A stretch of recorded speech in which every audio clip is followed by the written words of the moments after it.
ঘরের 6 মাসের বাচ্চাকে এজিদ পানি দেননি, তীর মেরে ওনাকে শহীদ করেছেন। এই হচ্ছে এজিদের কাজ।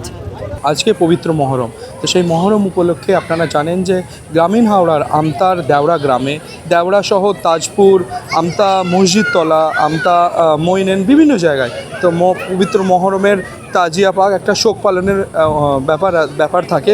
বিশেষ করে মুসলিম সম্প্রদায়ের মানুষরা সারা বিশ্বে কিন্তু এই মহরম উপলক্ষে তারা কিন্তু এই শোক পালন করেন। তো আমাদের সাথেই এই মুহূর্তে দেওড়ায় আমরা আছি, তো আমরা একজন দাদাকে পেয়েছি, উনি বিশেষ আজকে যে তাৎপর্যপূর্ণ দিন সেই বিষয় নিয়ে আমরা ওনার থেকে জেনে নেব। এই পবিত্র আশুরা অর্থাৎ 10ই মহরম শরীফ, যেটি ইরাকের কারবালার প্রান্তরে, মরুক প্রান্তরে 61 হিজরির 10ই মহরম শরীফ সত্য এবং ন্যায়কে প্রতিষ্ঠা করার জন্য হজরত মোহাম্মদ সাল্লাল্লাহু আলাইহি ওয়া সাল্লাম পাকের নওয়াসা অর্থাৎ প্রিয় দৌহিত্র অর্থাৎ ওনার নাতি, উনি সপরিবারে কুরবানি দিয়েছেন দিন ইসলামকে রক্ষা করার জন্য এবং মানবতাকে রক্ষা করার জন্য, ইনসানিয়াতকে রক্ষা করার জন্য।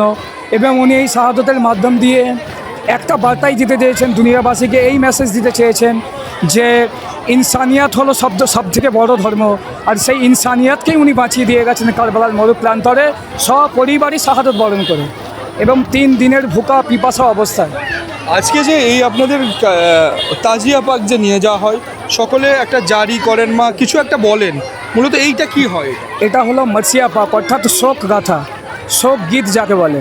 ওনাদের শোককে স্মরণ করে আমরা এই মরসিয়া পাক করে থাকি, আর আমরা যার অনুপ্রেরণায় এই মরসিয়া পাক ও গম। আজকে কি হয় আপনাদের এখানে? আজকে ইমাম হুসেন আলাইহিস সালাম পাককে মানে এতে শোক পালন করা হয় মহরম পাকে। তো উনি হকের জন্য নিজের ঘরানাকে লুটিয়ে দিয়েছেন শুধু হককে প্রতিষ্ঠা করার জন্য। এজিদের কাছে উনি মাথা নত করেননি। এজিদটা কি ছিলেন? এজিদ হচ্ছে ওনার জালিম ছিলেন, যে মেয়েদের প্রতি অত্যাচার করতেন, যে জালিম ছিলেন, যে অত্যাচারী, যে মওলা হুসেনের পানি বন্ধ করে দিয়েছেন, যে ওনার সাকিনা বিনতে হুসেনকে ওনার খেমায় হচ্ছে আগুন লাগিয়ে দিয়েছে, ওনার ঘরের 6 মাসের বাচ্চাকে এজিদ পানি দেননি, তীর মেরে ওনাকে শহীদ করেছেন। এই হচ্ছে এজিদের কাজ। আর আমরা মওলা হুসেনের আজাদার সেই রোনা জারি করে মাতম করে সেই আজাদারি পালন করছি। অনেকে যে বলেন এখানে মানে ব্লেড মেরে রক্ত বের করে দেয় বা এরম করে শোক পালন করা যায় না, এইটা নিয়ে কি বলবেন, কতটা সত্য? এখানে এটা মাতম পাক আগে হতো, এটা ভুল কিছু নয়। যেভাবে আজাদারি করতে পারে, মানে আমরা যতটা ওনাকে ভালোবাসি সেটা হচ্ছে বহির্প্রকাশ।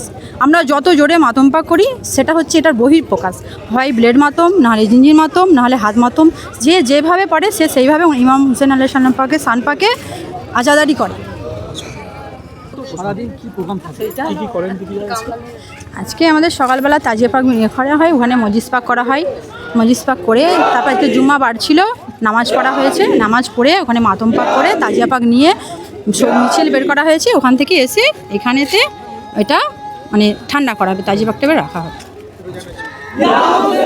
কোনো রোজা উপোস কিছু হয় না। সুলতানা খাতুন, দেওড়া।